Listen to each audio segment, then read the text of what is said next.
فرمائی میرے نہایت خاتم احترام بزرگ اور ہماری اس مجلس میں شریک قابل صد احترام ماؤں اور بہنوں، ہمارا امن کے نام پر آج سے معیار ہے اور ہم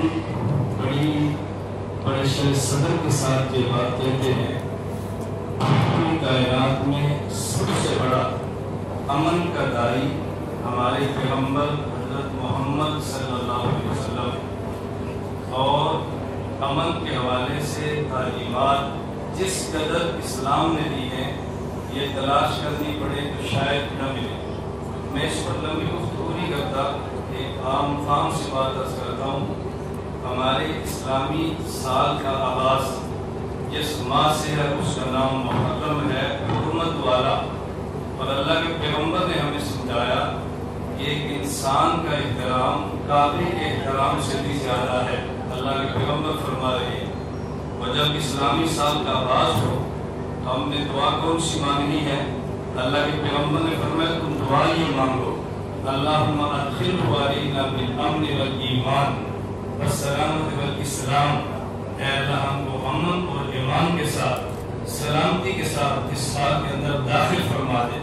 تو ہمارے اسلام نے تعلیمات دی ہیں، اور آپ ایک بات پر حیران ہوں گے کہ یکم محرم اسلامی سال اور اسلامی ماہ کا پہلا دن ہے۔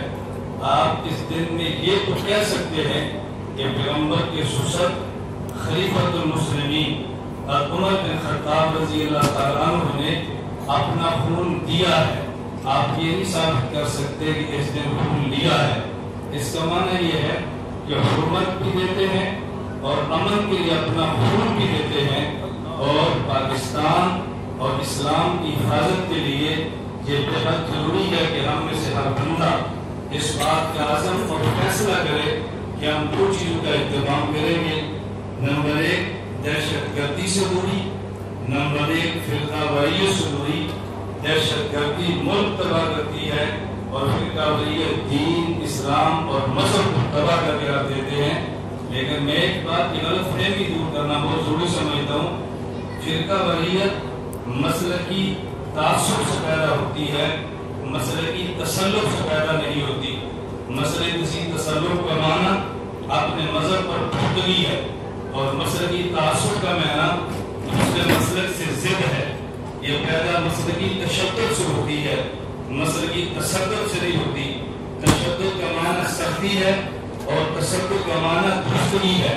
اپنے مذہب کی فکر کرنا الگ بات ہے اور دوسروں پر اٹیک کرنا الگ بات ہے۔ دوسرے مسلک کے اکابر کی پگڑیاں اچھالنے سے فرقہ واریت آتی ہے، اور اپنے کافر کی پگڑیوں کے تحفظ سے امن آتا ہے۔ ہم امن کے بھی قائل ہیں اور سلامتی بھی قائل ہیں، سرحدات کی حفاظت کی بھی قائل ہیں۔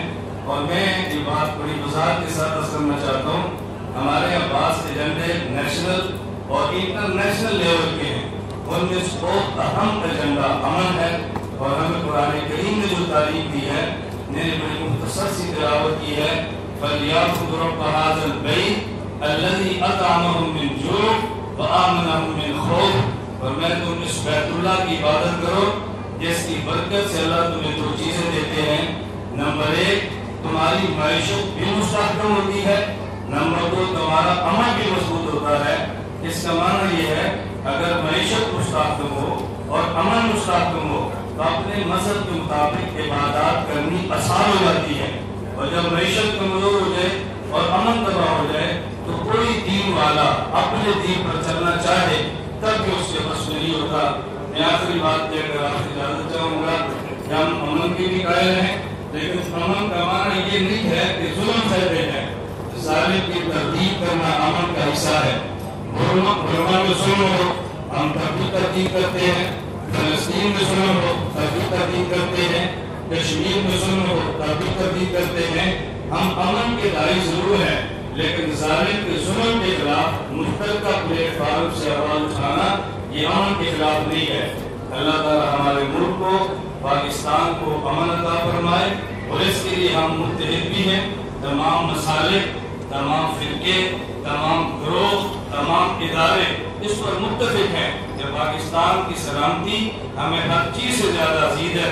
اگر اس میں امن ہے اور سلامتی ہے عبادات بھی محفوظ ہیں، عزت بھی محفوظ ہے، ہمارے مدارس سکول مساجد بھی محفوظ ہیں، ماں اور بہن کی عزت بھی محفوظ ہے، وقار بھی محفوظ ہے۔ اللہ ہم سب کو امن کے لیے مشترکہ طور پہ اپنی محنت اور دعوت کو جاری رکھنے کی